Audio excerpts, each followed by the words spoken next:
Hello everyone, আসসালামু আলাইকুম। সবাই কেমন আছেন? আশা করি সবাই ভালো আছেন আর সুস্থ আছেন।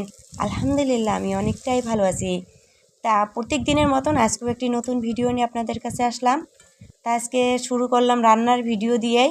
অনেক ধরনের রান্না আছে, সম্পূর্ণটা দেখবেন, আশা করি আপনাদের কাছে ভালো লাগবে। তা আমি ঘুম থেকে উঠে আজকে বানিয়ে নিচ্ছি পুয়া। আমার একদিকে পুয়া বানানো হয়ে গেছে, আরেকদিকে খাওয়ানো হয়ে গেছে। তো সবার তো খাওয়া দাওয়া শেষ, আমি আর আপনাদের দাদা খাবো এখন। তো অনেক সুন্দর হয়েছে মাশাল্লাহ, অনেক টেস্টিও হয়েছে, ভালো হয়েছে। আগে তো আমি জানতাম না, এখন আমি বানাতে পারি কিছুটা। এই যে কত সুন্দর মাছ মারে আনলো, অনেক সুন্দর মাছ। মাছের সঙ্গে এসেছে আমার এই যে ছোট্ট মেহমান কাঁকড়া। মেহমানটাকে আমি পানিতে দিয়ে আসি, কারণ একদম ছোট্ট মেহমান, ওনাকে কি করবো, ওই জন্য পানিতে দিয়েছি। সবারই জীবন বাঁচার জন্য সবাই চেষ্টা করে। তা উনি তো আর যেতে পারবে না, তা আমাদেরকে দিয়ে আসতে হবে।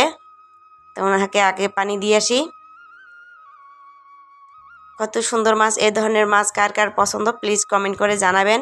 আমরা তো প্রত্যেক দিন বর্তমান এ ধরনের মাছ খাই, অনেক ভালো লাগে। আমার নদীতে বর্তমান চিংড়ি মাছ অনেক সুন্দর হয়ে গেছে। আগে খাইছিলাম, আগে অনেক ছিল নদীতে, বর্তমান কয়েক বছর থেকে এই ধরনের মাছ পাওয়াই যায় না। তা আমার মাছ কুটে নেওয়া শেষ, এখন রান্নাটা করে নেই। কথার মাঝখানে আরও একটা কথা বলি, প্লিজ আমার ভিডিও যদি ভালো লাগে প্লিজ যারা নতুন দেখিয়েছেন, যদি ফলো করেন নাই ফলো করে দেবেন। আর যদি ইউটিউব থেকে দেখে থাকেন প্লিজ আমার চ্যানেলটা সাবস্ক্রাইব করে দিয়ে আমার পাশেই থাকতে পারেন। তা যারা আমার শুরু থেকে আমার পাশেই আছেন তাদেরকে আমি অসংখ্য ধন্যবাদ জানাই। মার্শাল্লাহ, আমার ভাইয়েরা আপুরা আমাকে অনেক ভালোবাসা দিয়েছে, খুব ভালো লাগে। তাই সবারই এই ধরনের মাছ খেতে সব থেকে প্রিয় হয়, এই ধরনের মাছ সবারই পছন্দ হয়, জানি সেটা। হয়তো রান্না করতে সবার আলাদা আলাদা ধরে, আমি সম্পূর্ণটা কুটে নিলাম না, বর্তমানের জন্য অল্পটুকু রান্না করে নিলাম। আর মেহমান এসেছে তার জন্য তাড়াহুড়া করে আর বাকিটা রেখে দিলাম, কিছুক্ষণ পর রান্না করানো হবে। আমার রান্নাটা কমপ্লিট, কী রকম লাগলো প্লিজ কমেন্ট করে জানাবেন। আমি একটু ঝোল রাখেছি, তারপর এই যে রান্না করি আবারও। কারণ বাড়িতে যখন মেহমান আসে দেখবেন অনেক রান্না করতে হয়, অনেক ধরনের রান্না করতে হয়। আর যখন আমরা তো একা একা খাই তখন ওই ধরনের রান্না করা হয় না, অল্প অল্প রান্না করে হয়।